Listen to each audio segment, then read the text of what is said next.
ল্যাঙ্গুয়েজের Bangla video টিউটোরিয়ালে আপনাদের সবাইকে স্বাগতম। আমি বাপ্পি। আজকের পর্বে আমরা টেমপ্লেট নিয়ে কথা বলবো। আমরা কিভাবে ইমুলেটরের টেমপ্লেট ইউজ করে কোড করতে পারি। তো আমরা এখানে যখন ইমুলেটর ওপেন করব, নিউ, এখানে আমরা দেব exe টেমপ্লেট, এটাতে ক্লিক করে ওকে দেব। দেওয়ার পরে আমাদের এরকম একটা লেখা আসবে। তো এটা আসলে কিছুই না, দেখে ভয় পাওয়ার কিছু নাই।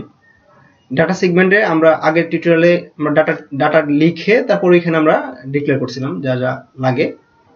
এখানে আমরা ডাটা ডিক্লেয়ার করছি, এখানে লিখে দেওয়া আছে আর কি এইটুকুই, যে অ্যাড ইউর ডাটা হিয়ার। আপনি এখানে ডাটা ডিক্লেয়ার লিখতে পারেন। কোড সেগমেন্টে আপনি লেখা আছে যে এখানে আপনি কোড লিখতে পারেন, যে start add your code here, আপনি এরপর থেকে কোড লিখতে পারেন।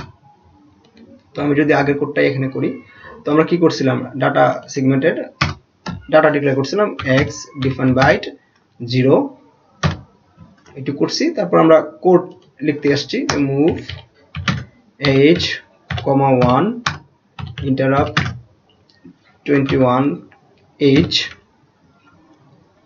তারপর যে ভ্যালুটা ছিল সেই ভ্যালুটা আমরা একটা রেজিস্টারে সেভ হয়েছিল, আমরা একটা ভেরিয়েবলে রাখছি, মুভ x, al।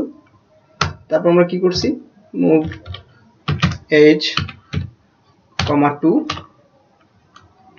তারপর এটাকে আমরা কি করছি, অন্য একটা রেজিস্টারে রাখছি, মুভ dl, x, টাকে dl এ রাখছি, ইন্টারাপ্ট 21h।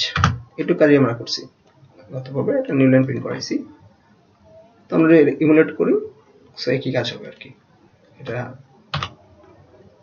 তো আমি 2 দিছি, সে 2 প্রিন্ট করে দিছে। আপনি যা যা লিখতে চান এখানে লিখতে পারেন, এবার টেমপ্লেট ইউজ করে লেখা যায়। আবার আপনি যদি এগুলি দিতে না চান তারপরেও কোনো সমস্যা নেই, আপনি এভাবে লিখতে পারেন, ওভাবে লিখতে পারেন। তো দেখা হবে পরের টিউটোরিয়ালে। ধন্যবাদ সবাইকে।